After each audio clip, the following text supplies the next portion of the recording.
आज की इस ऑनलाइन कक्षा में आप सभी का बहुत बहुत स्वागत है। आज हम कक्षा 8 के अंतर्गत भूगोल विषय का अध्ययन करेंगे। हमारे भूगोल विषय की पाठ्य पुस्तक का नाम पृथ्वी और हमारा जीवन है। इसके अंतर्गत आज हम पाठ 8 का अध्ययन करेंगे, उत्तर प्रदेश एवं अर्थव्यवस्था एवं मानव संसाधन। हमारे इस पाठ में हमने अर्थव्यवस्था और मानव संसाधन संबंधी तथ्यों का अध्ययन किया है। इस पाठ को हमने 3 भागों में बांटा है। 2 भागों का अध्ययन हम कर चुके हैं और आज हमारा अंतिम और तीसरा भाग है। आज के भाग का प्रकरण है जनसंख्या व नगरीकरण। इस भाग में हम क्या क्या जानेंगे,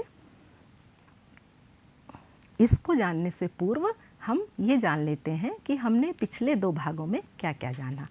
पिछले 2 भागों में हमने उत्तर प्रदेश की जनसंख्या के बारे में जाना था। प्रथम भाग में हमने उत्तर प्रदेश का क्षेत्रफल का भी अध्ययन किया था।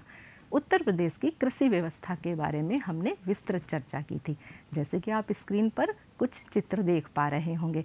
कृषि व्यवस्था के अंतर्गत हमने रबी, खरीफ फसलों का अध्ययन किया और इन फसलों के रोचक चित्र देखे थे, जैसे गेहूँ, चना, मक्का, खरबूजा, जायद की फसलों का भी हमने इसके अंतर्गत अध्ययन किया था। और कृषि विशिष्टीकरण के बारे में भी हमने भाग 1 में जाना था। फसलों के प्रकार, जैसा कि अभी हमने जाना, रबी, खरीफ और जायद फसलों को हमने अपने इस भाग 1 में पढ़ा था। उत्तर प्रदेश की सिंचाई व्यवस्था को भी हमने भाग 1 में समझा था कि किस प्रकार हमारे उत्तर प्रदेश में नलकूप, नहरों, कुओं आदि के द्वारा सिंचाई व्यवस्था की जाती है और कृषि को उन्नत पैदावार की जाती है। सिंचाई के विभिन्न साधनों का उपयोग कहाँ कहाँ और किस प्रकार किया जाता है, इस पर भी हमने अपने भाग में अध्ययन किया था। हमने ये भी जाना था कि उत्तर प्रदेश में सर्वाधिक सिंचाई नलकूपों के द्वारा की जाती है और शारदा नहर उत्तर प्रदेश की सबसे लंबी नहर है जिसके के द्वारा सिंचाई की जाती है। अब तक हमने, और भाग 2 में हमने अब तक क्या जाना था, उत्तर प्रदेश के प्रमुख खनिज क्षेत्रों के बारे में जाना था। कौन कौन से प्रमुख खनिज क्षेत्र हमने पढ़े थे? चूना, पत्थर, डोलोमाइट, कांच, बालू, बॉक्साइट, कोयला, जिप्सम, संगमरमर और यूरेनियम। इन सभी के बारे में हमने विस्तार पूर्वक पढ़ा था। कृषि आधारित उद्योग जैसे सूती वस्त्र आप सब जानते ही हैं, कपास से निर्मित होते हैं, उनका अध्ययन किया था हमने अपने भाग 2 में। और हथकरघा उद्योग के बारे में भी हमने जाना था कि किस प्रकार हाथ से सूत काटकर हथकरघा उद्योग हमारे उत्तर प्रदेश में विकसित है। और चीनी उद्योग के बारे में भी हमने विस्तार से भाग 2 में चर्चा की थी। कुछ अन्य उद्योगों के बारे में भी हमने भाग 2 में जाना था, जैसे कालीन। विश्व में भदोही की कालीन सर्वाधिक प्रसिद्ध है और जो हमारे उत्तर प्रदेश का ही एक जनपद है।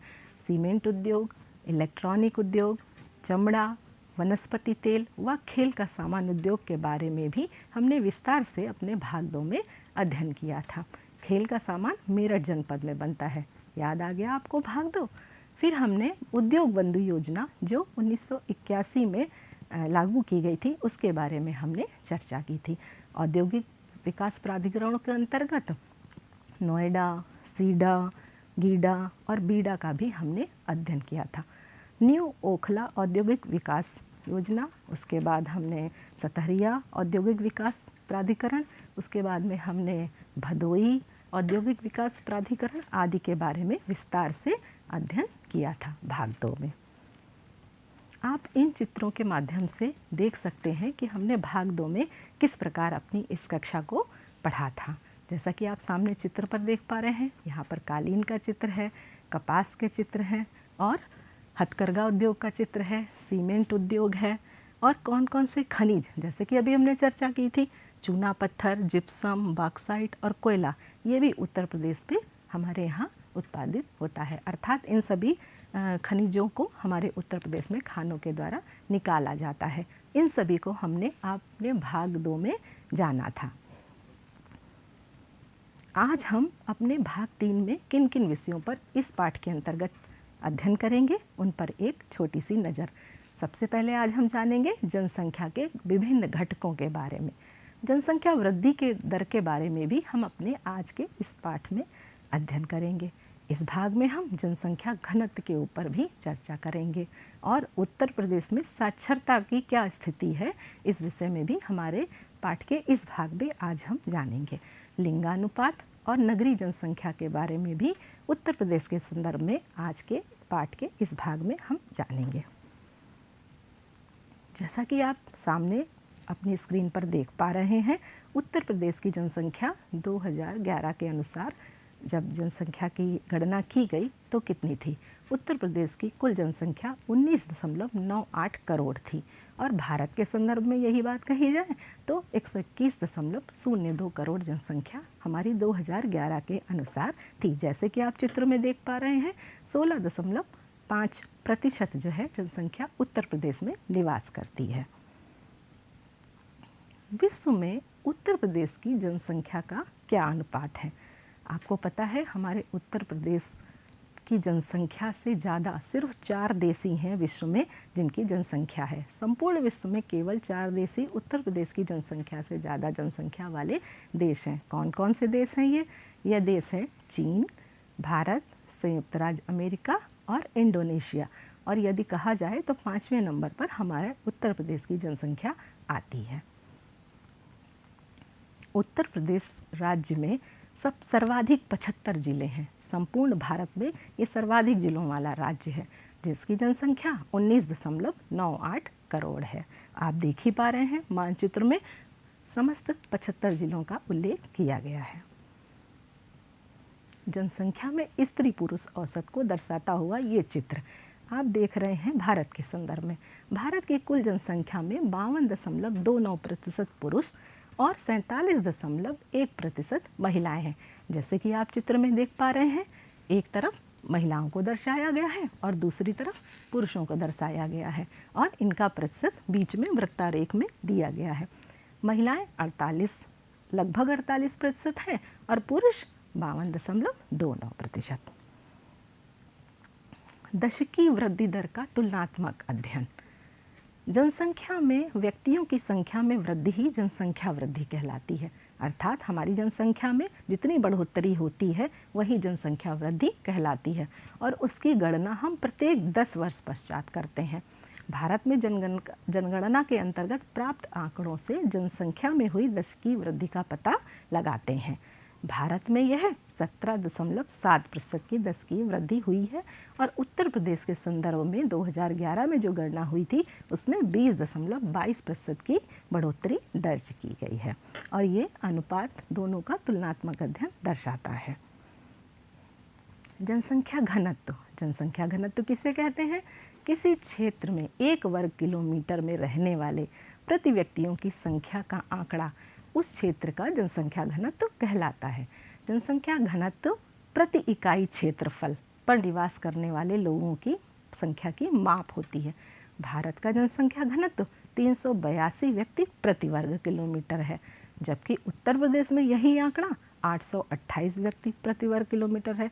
इससे हम जान सकते हैं कि भारत के जनसंख्या घनत्व से लगभग 2 गुने से भी ज़्यादा हमारे उत्तर प्रदेश का जनसंख्या घनत्व है। जैसा कि आप आंकड़ों से ही देख पा रहे हैं, भारत के संदर्भ में यही आंकड़ा 382 है और हमारे उत्तर प्रदेश के संदर्भ में यही आंकड़ा 828 व्यक्ति प्रति वर्ग किलोमीटर है।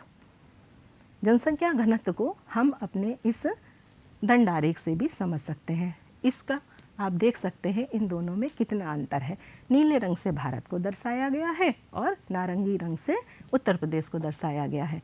भारत के संदर्भ में ये संख्या 382 ही है और जबकि उत्तर प्रदेश के संदर्भ में 828 ये संख्या पहुंच गई है।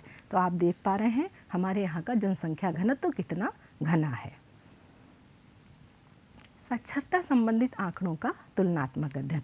अगर हम भारत और उत्तर प्रदेश के साक्षरता संबंधी आंकड़ों का तुलनात्मक अध्ययन करें तो हम देखेंगे कि भारत में 73% जनसंख्या साक्षर है, जबकि उत्तर प्रदेश में 67.7% लोग ही साक्षर हैं। तो हम यहाँ आंकड़ों से अंदाज़ा लगा सकते हैं कि भारत में साक्षरता दर ज़्यादा है, जबकि हमारे उत्तर प्रदेश में साक्षरता की दर अभी भी भारत की तुलना में थोड़ी सी कम है। इसको अगर हम महिला और पुरुष वर्ग में अलग अलग बांटें तो भी हम आंकड़ों के माध्यम से ये जान सकते हैं कि भारत में यह आंकड़ा 80.9% है व उत्तर प्रदेश में 77.3%। यहाँ भी पुरुष साक्षरता में भी उत्तर प्रदेश का आंकड़ा भारत के आंकड़ों से थोड़ा सा कम है। महिला साक्षरता में भी हम देख रहे हैं कि भारत में 64.7% व उत्तर प्रदेश में 57.2% महिलाएं साक्षर हैं। तो हम सभी को साक्षर बनना होगा और अपने सभी समस्त जितने भी निवासी हैं उत्तर प्रदेश को सभी को साक्षर करना हो और ये आंकड़ा 100% पहुंचाना होगा। साक्षरता संबंधी आंकड़ों का हम एक तुलनात्मक अध्ययन करते हैं अपने इन दंडारेखों के द्वारा।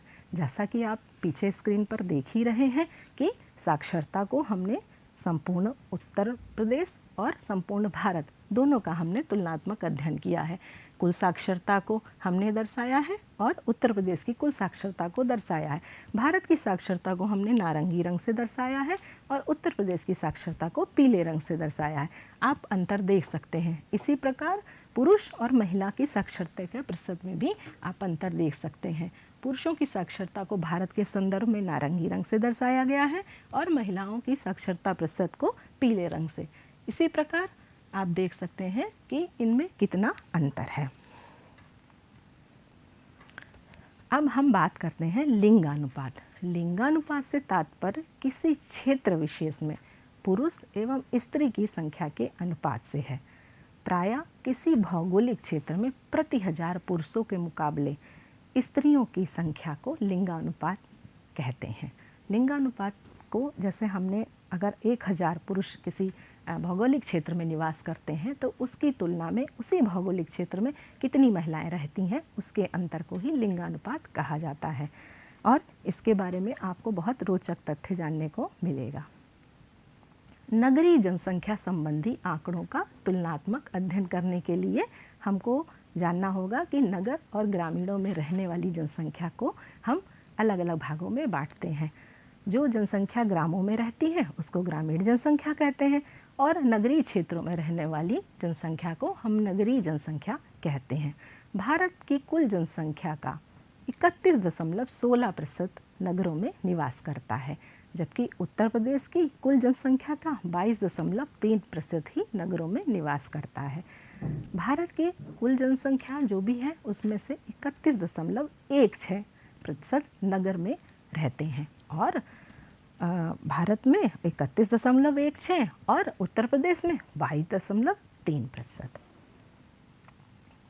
नगरीय जनसंख्या संबंधी आंकड़ों का यदि हम तुलनात्मक अध्ययन करें तो हम इस दंडारेख से देख पा रहे हैं कि इन आंकड़ों में भी क्या अंतर है। जैसे कि आप देख रहे हैं हमने भारत को नीले रंग से दर्शाया है और उत्तर प्रदेश को नारंगी रंग से दर्शाया है। तो कितनी नगरीय जनसंख्या रहती है? भारत के संदर्भ में ये जनसंख्या 31.16% है जो नगरों में निवास करती है और उत्तर प्रदेश के संदर्भ में यही आंकड़ा 22.30% का है जो नगर क्षेत्र में निवास करती है। अब हम देखते हैं जनसंख्या संबंधी आंकड़ों का तुलनात्मक करती हुई एक तालिका। आपके सामने एक तालिका दिखाई दे रही है जिसमें हमने समस्त अपने इस पाठ के इस भाग के अंतर्गत आए हुए समस्त तथ्यों को लिख के रखा है। भाग 1 में जनसंख्या के घटक दर्शाए गए हैं। उसके बाद में जो दूसरा तालिका का खंड बना हुआ इसमें भारत के संदर्भ में उन्हीं आंकड़ों को संकलित किया गया है और तीसरे खंड में हमने उत्तर प्रदेश से संबंधित जो भी तथ्य हैं उनका संकलन इसमें किया है। अभी तक हमने इस भाग में जितने भी तथ्यों को जाना उन्हीं को हमने इस तालिका के माध्यम से दर्शाया है। एक बार इनका पुनरावलोकन एक साथ तालिका के रूप में करते हैं। सबसे पहले लिखा हुआ है दशकीय वृद्धि दर। भारत और उत्तर प्रदेश में कितना अंतर है दशकीय वृद्धि दर में, ये आप इस तालिका में देखकर स्पष्ट रूप से जान सकते हैं। जैसे भारत के संदर्भ में 17.70% की दशकीय वृद्धि है और उत्तर प्रदेश के संदर्भ में यही दशकीय वृद्धि 22.22% की दर्ज की गई है। अर्थात हम कह सकते हैं कि उत्तर प्रदेश की दशकीय वृद्धि दर भारत की तुलना में अधिक है। फिर आते हैं हमारे दूसरे घटक अर्थात जनसंख्या घनत्व के ऊपर। भारत के संदर्भ में 382 व्यक्ति प्रति वर्ग किलोमीटर है जबकि उत्तर प्रदेश के संदर्भ में यही आंकड़ा देखिए कितना ज़्यादा हो गया है, 2 गुने से भी ज़्यादा हो गया है। 828 व्यक्ति प्रति वर्ग किलोमीटर जनसंख्या घनत्व उत्तर प्रदेश में है। तो आप देख सकते हैं ये तुलनात्मक अध्ययन करने से हमको ये जानकारी मिलती है कि हमारे उत्तर प्रदेश का जनसंख्या घनत्व कितना घना है। फिर हम साक्षरता के बारे में बात करते हैं। संपूर्ण साक्षरता पूरे भारत की और उत्तर प्रदेश की। भारत के संदर्भ में 73% साक्षरता दर है, जबकि उत्तर प्रदेश के संदर्भ में 67.70% लोग ही साक्षर हैं।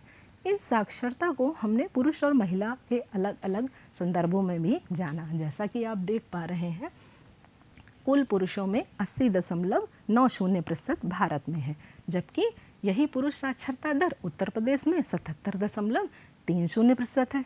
इस बात को अभी हम आगे पढ़ भी चुके हैं।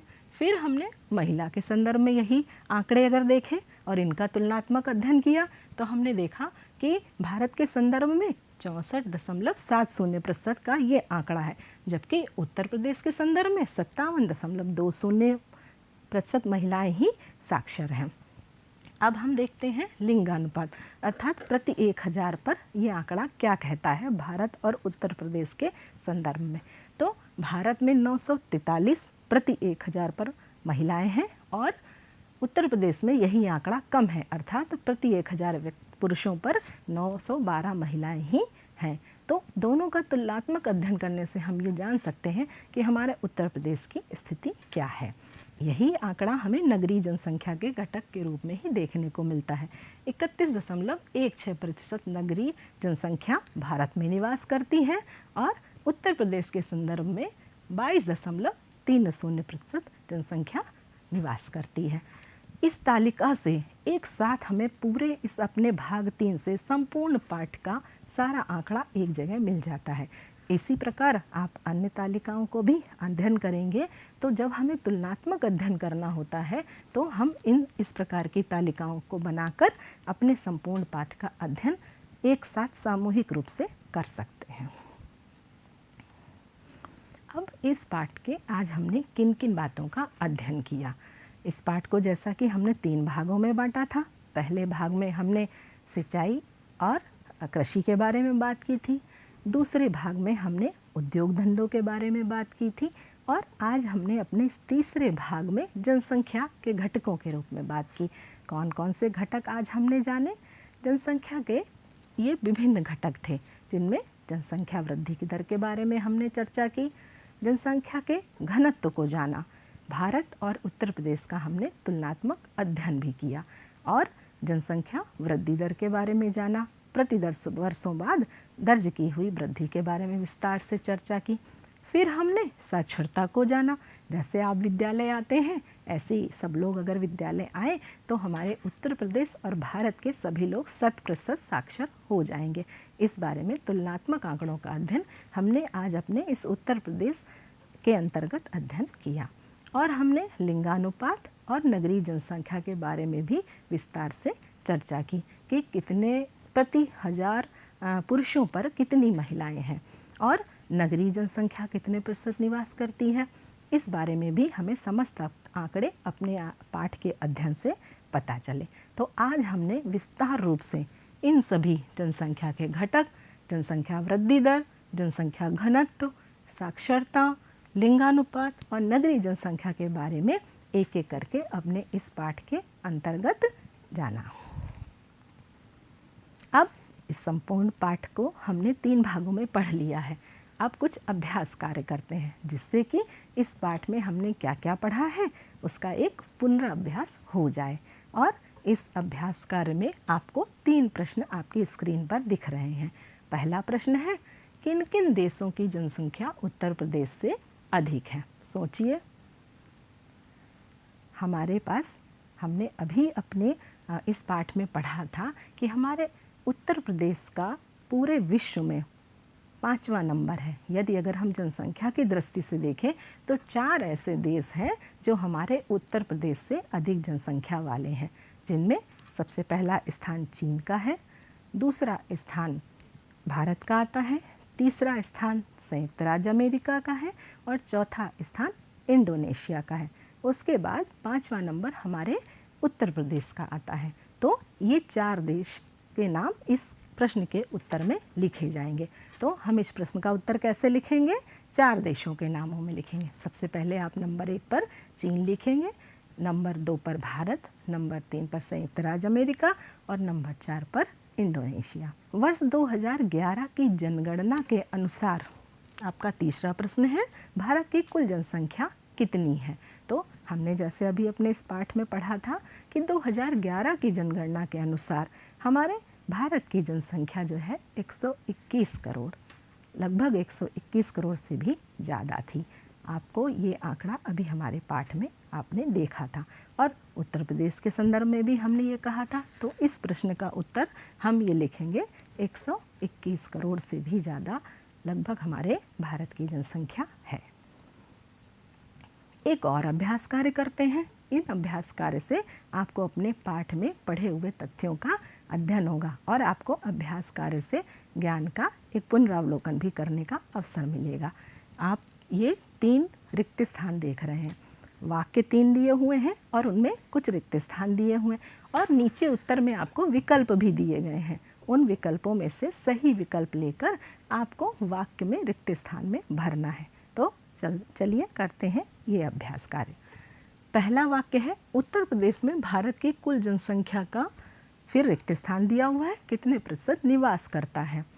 दूसरा वाक्य है, 2011 की जनगणना के अनुसार उत्तर प्रदेश की कुल जनसंख्या लगभग कितनी है, मतलब करोड़ में आपको लिखना है, रिक्त स्थान दिया हुआ है। तीसरा हमारा वाक्य है, उत्तर प्रदेश की कुल जनसंख्या में, फिर रिक्त स्थान है, प्रतिशत पुरुष हैं और आपके सामने 3 विकल्प हैं, 52.29%, 19.98% और 16.5%। इन 3 विकल्पों से लेकर आपको इन्हीं तीनों में भरना है। तो उत्तर प्रदेश में भारत की कुल जनसंख्या का कितना प्रतिशत निवास करता है बताइए। इसमें 16.5% विकल्प सही है, यानी उत्तर प्रदेश में 16.5% जनसंख्या निवास करती है।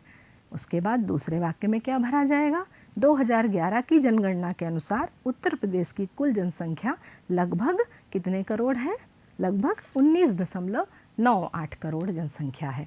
तो यहाँ पर 19.98 करोड़ भरा जाएगा। तीसरे वाक्य के रिक्त स्थान में क्या भरेंगे? उत्तर प्रदेश की कुल जनसंख्या में पुरुषों का प्रतिशत कितना है? तो ये प्रतिशत 52.29% है। तो तीसरे विकल्प में आपको 52.29% भरना है। अब आज का प्रोजेक्ट कार्य। आज के प्रोजेक्ट कार्य में हम क्या करेंगे? आपको अपनी अभ्यास पुस्तिका में भारत के विभिन्न जनसंख्या घटकों की तुलना करते हुए अपने प्रदेश की जनसंख्या समस्या के प्रति जागरूकता उत्पन्न करते हुए संबंधित 10 वाक्य लिखने हैं। अर्थात भारत के विभिन्न जनसंख्या घटकों की तुलना, आपने अभी तालिका में देखे थे कौन कौन से घटक थे, उसमें बहुत सारे घटक थे, जैसे साक्षरता, नगरीय जनसंख्या, लिंगानुपात, साक्षरता के अंतर्गत पुरुष साक्षरता, स्त्री साक्षरता, दशकीय जनसंख्या वृद्धि। इन सभी घटकों की तुलना करते हुए आपको 10 वाक्य लिखने हैं और जनसंख्या समस्या, इस सभी घटकों को जनसंख्या समस्या के परिप्रेक्ष्य में सोचते हुए आपको इनसे संबंधित 10 वाक्य सोचने हैं और उनको अपनी अभ्यास पुस्तिका में क्रमबद्ध करना है। एक और प्रोजेक्ट कार्य है कि लिंगानुपात की समस्या के समाधान एवं बालिका शिक्षा की वृद्धि के क्या उपाय हैं। बालिका शिक्षा की जो वृद्धि हम कैसे कर सकते हैं, इसके क्या उपाय हैं, इस बारे में भी आपको 10 वाक्य लिखने होंगे। लिंगानुपात की समस्या तो बहुत विकराल समस्या है और बालिकाओं की शिक्षा में वृद्धि, उसके हमारे विद्यालय में क्या क्या उपाय किए जाते हैं और आप उसमें क्या और सहयोग कर सकते हैं, क्या सुझाव दे सकते हैं, इस बारे में भी 10 वाक्य आपको लिखने होंगे। आप अपने गांव में और अपने सामाजिक परिवेश में इन सभी सुझावों को किस प्रकार लागू कर सकते हैं, इस बारे में भी आप इसको सोचते हुए अपना ये प्रोजेक्ट कार्य करना होगा। आपके मन में बहुत से विचार आएंगे कि हम किस प्रकार बालिका शिक्षा को बढ़ावा दें या लिंगानुपात की समस्या को कम करने के लिए हम किस प्रकार समाज में क्या योगदान दें। जनसंख्या समस्या को रोकने के लिए, बढ़ती हुई जनसंख्या को रोकने के लिए हम कैसे जागरूकता फैलाएं, इन सभी तथ्यों को ध्यान में रखते हुए आपको अपनी अभ्यास पुस्तिका में ये प्रोजेक्ट कार्य करना होगा और इन सभी 10-10 वाक्यों को सूचीबद्ध करना होगा। इस कार्य में आप अपने घर में या अपने आसपास के बड़े लोगों से भी सहायता ले सकते हैं। यदि आपको किसी ऐसा कोई सुझाव आए जिसको आप अपने आसपास के परिवेश में क्रियान्वित करना चाहते हो तो भी आप कर सकते हैं। लिखना तो आपको है ही, लेकिन अगर आप हमारे उत्तर प्रदेश के सामाजिक परिवेश को इन तथ्यों के संदर्भ में कुछ कार्य करके, कुछ प्रेरक कार्य करके कुछ नवीन बदलाव करना चाहते हैं तो वो भी आप अपने समाज में लागू कर सकते हैं और उस हेतु अपने मन में अच्छे अच्छे विचार लाकर अपने 10 सुझाव इस प्रोजेक्ट कार्य को एक फाइल के रूप में दे सकते हैं। इसी प्रकार जनसंख्या संबंधी समस्याओं के प्रति भी आपके मन में कुछ ना कुछ भाव आते होंगे। किस प्रकार बढ़ती हुई जनसंख्या को रोका जाए या उनके क्या क्या दुष्परिणाम हैं। जैसे आपने अपने गांव में देखा होगा, यदि किसी घर में बहुत सारे लोग हैं और किसी घर में कम लोग हैं तो उनके रहन सहन के स्तर में भी काफ़ी अंतर आ जाता है। तो आप उसको ध्यान में रखकर अपना सारे सुझावों को अपनी अभ्यास पुस्तिका में सूचीबद्ध करेंगे और इन सभी घटकों और तथ्यों के संदर्भ में अपने प्रोजेक्ट कार्य को पूरा करेंगे। हमारे इस पाठ के 3 भागों को, आज अंतिम भाग था और आपने इन समस्त भागों में इसका संपूर्ण रूप से, विस्तार रूप से अध्ययन किया। आशा है ये पाठ आपको समझ में आया होगा और अच्छा लगा होगा और आप अभ्यास कार्य से और प्रोजेक्ट कार्य से इस पाठ को एक बार पुनः समझेंगे और इसका अध्ययन करेंगे। मिलते हैं फिर एक नई कक्षा में एक नए पाठ के साथ। धन्यवाद।